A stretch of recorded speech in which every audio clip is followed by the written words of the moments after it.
माया नगरी एक ऐसी जगह जहाँ सपने और जादू एक साथ सांस लेते थे। इस नगरी में हर चीज असाधारण थी। पेड़ बोलते थे, नदी गाती थी और चांदनी रास्ता दिखाती थी।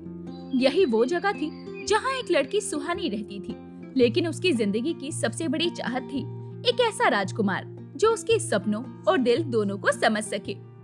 कहाँ हो तुम मेरे सपनों के राजकुमार? हर कोई कहता है कि मैं खास हूँ, मेरे पास जादू है, लेकिन इस जादू से क्या फायदा जब दिल अकेला हो? क्या मेरी किस्मत में सचमुच कोई नहीं है जो मेरी तरह अधूरा हो और मुझे पूरा कर सके? क्या वो राजकुमार कभी इस माया नगरी में आएगा, या फिर मैं यूं ही अपनी अधूरी चाहत के साथ इंतजार करती रहूंगी? सुहानी कोई साधारण लड़की नहीं थी, उसके पास मायावी शक्तियां थी। एक दिन सुबह के समय सुहानी माया नगरी की झील के किनारे बैठी थी। झील के पानी की लहरें जादुई चमक के साथ चल रही थी। अचानक झील बोलने लगती है, सुहानी, आज तुम फिर उदास हो? क्या बात है? तुम्हारा चेहरा बता रहा है कि दिल कहीं और भटक रहा है। तुम जानती हो झील, मेरा दिल हमेशा एक सवाल पूछता है, क्या मेरा राजकुमार कभी मुझे मिलेगा? कोई ऐसा जो मेरे सपनों को समझे और मेरे दिल को पूरा करे। तुम्हारी आंखों में जो सपना है वो खाली नहीं जाएगा, लेकिन सुहानी, तुम्हें धैर्य रखना होगा। हर सपना अपने समय पर पूरा होता है। पर कितनी देर और इंतजार करूं? क्या वो भी मेरी तरह मेरी तलाश में है, या ये सिर्फ मेरी कल्पना है? जिसे तुम ढूंढ रही हो वो भी तुम्हें ढूंढ रहा है। कभी कभी राहें मुश्किल होती है, लेकिन जो सही है वो हमेशा तुम्हारे पास आकर रहेगा। याद रखो, तुम्हारा जादू सिर्फ इस माया नगरी के लिए नहीं, बल्कि तुम्हारे दिल के लिए भी है। तुम सही कह रही हो। अगर मेरा राजकुमार मेरी तकदीर में है तो वो जरूर मिलेगा। धन्यवाद झील, तुम्हारी बातों से मुझे सुकून मिला। सपने देखती रहो सुहानी, वो तुम्हें सही रास्ते पर ले जाएंगे, और जब समय आएगा तुम्हारा राजकुमार तुम्हारे सामने खड़ा होगा। बस भरोसा रखो। तभी झाड़ियों से किसी के गिरने की आवाज आती है। सुहानी चौंक कर पीछे मुड़ती है। एक लड़का जिसका नाम चंद्रभान था, वो लड़खड़ाते हुए बाहर आता है। उसके कपड़े फटे हुए थे और वो बुरी तरह से घायल था। तुम कौन हो और इस जंगल में कैसे आए? मैं रास्ता भटक गया हूँ। मेरा नाम चंद्रभान है और शायद किस्मत मुझे यहाँ ले आई है। किस्मत? यहाँ लोग यूं ही भटक कर नहीं आते। तुम सच में कौन हो और तुम्हारा इस जंगल में आना इतना आसान कैसे हुआ? मैंने कहा ना, मैं रास्ता भटक गया हूँ, लेकिन तुम्हारे सवालों से ऐसा लग रहा है जैसे मैं कोई अपराधी हूँ। इस जंगल में कदम रखने की हिम्मत हर किसी की नहीं होती। यहाँ सिर्फ वही आता है जिसे माया नगरी बुलाती है। सच बताओ, तुम यहाँ क्या ढूंढ रहे हो? ठीक है, मैं सच बताता हूँ। मैं एक राजकुमार हूँ, लेकिन मैं यहाँ आया कैसे ये मुझे नहीं मालूम। राजकुमार? तो तुम किसी राजघराने से हो। अगर ये सच है तो भी कोई तुम्हें ऐसे यूं मरने के लिए क्यों छोड़ देगा? ऐसा कौन करता है? ये सच है। अब तुम भरोसा करो या ना करो। तुम बताओगी तुम्हारा नाम क्या है और तुम कौन हो? मेरा नाम सुहानी है और मैं इस माया नगरी की प्रिंसेस हूँ। मेरे पास ऐसी शक्तियाँ हैं जिनसे मैं इस नगरी को बचाती हूँ। तुम सच में इतनी साधारण लगती हो, लेकिन तुम्हारे अंदर इतनी ताकत है। क्या तुम मुझे इस जंगल से बाहर निकालने में मदद करोगी? ये माया नगरी है, यहाँ से बाहर निकलने का रास्ता उतना आसान नहीं है। जब तक मैं तुम्हें पूरी तरह जान न लूं, मैं मदद नहीं कर सकती। ठीक है सुहानी, अगर तुम्हें लगता है कि मैं भरोसे के काबिल हूँ, तो तुम्हारे सवालों का जवाब देने के लिए मैं तैयार हूँ, पर इस वक्त मुझे तुम्हारी मदद की जरूरत है।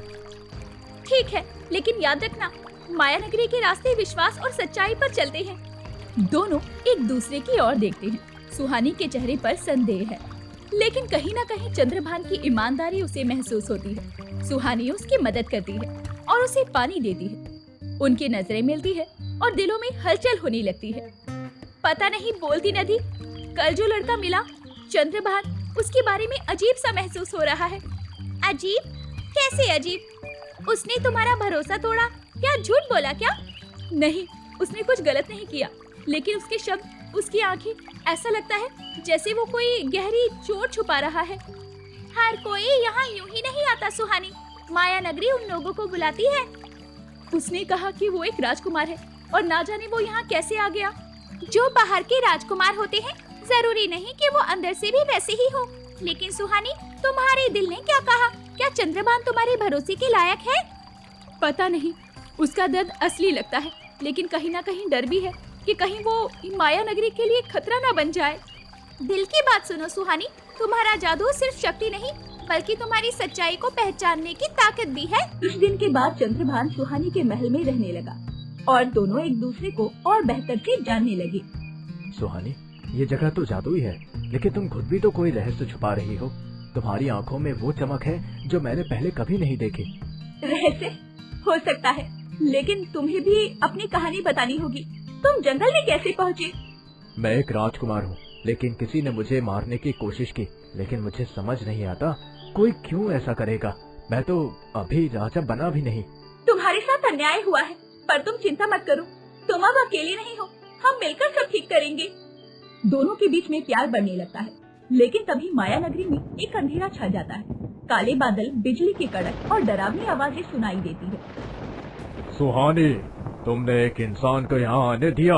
ये मेरी दुनिया है और मैं किसी को भी यहाँ जिंदा नहीं छोड़ूंगा। कौन है ये? मुझे नहीं मालूम, लेकिन तुम जो भी हो, मैं तुमसे डरती नहीं हूँ। सामने आओ। मैं काला राज हूँ, माया नगरी का सबसे शक्तिशाली शैतान। मेरी होते हुए इस जगह पर कोई शैतानी शक्ति नहीं रह सकती है। एक बार सामने आओ, फिर बताती हूँ तुम्हें।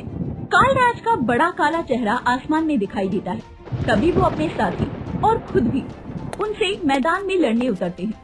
उधर सुहानी और चंद्रभान कालराज के साथियों से लड़ते हैं। सुहानी अपने जादू से और चंद्रभान अपनी तलवार से उन्हें हराने की कोशिश करते हैं। तुम दोनों मुझे हरा नहीं सकते। मैं अमर हूँ और तुम दोनों को अलग करना ही मेरा लक्ष्य है। हमारा प्यार तुम्हारे अंधेरे से ज्यादा मजबूत है। मैं डरने वाला नहीं हूँ। अगर तुम्हें हराने के लिए मुझे अपनी जान भी देनी पड़े तो मैं तैयार हूँ। प्यार? तुम्हारा ये प्यार मेरे जादू के सामने कुछ नहीं।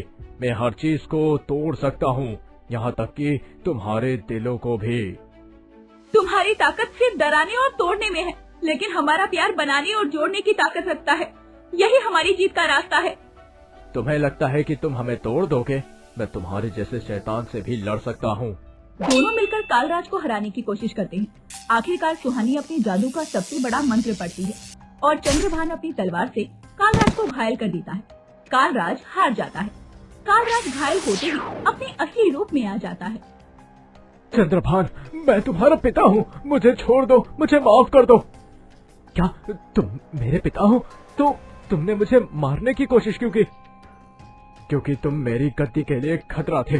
तुम मेरे सगे बेटे नहीं हो, लेकिन अब मुझे अपनी गलती का एहसास हो गया है। तुम्हारे जैसे पिता अगर और होते तो लोगों को पिता शब्द से डर लगने लगेगा। चंद्रभान और सुहानी, मैं माया नगरी की शांति लौटाने का वादा करता हूँ। सुहानी और चंद्रभान का सफर आसान नहीं था, लेकिन उनके प्यार और साहस ने सभी बाधाओं को पार कर लिया। माया नगरी एक बार फिर खुशहाली से भर गई और चंद्रभान ने साबित कर दिया कि सच्चा राजकुमार बनने के लिए सिर्फ खून नहीं, बल्कि दिल और साहस और सच्चाई का साथ भी जरूरी है। अगर आपको हमारी ये वीडियो अच्छी लगी हो तो वीडियो को लाइक और चैनल को सब्सक्राइब जरूर करें और अपने दोस्तों को शेयर करना ना भूलें। साथ ही बेल आइकन प्रेस करें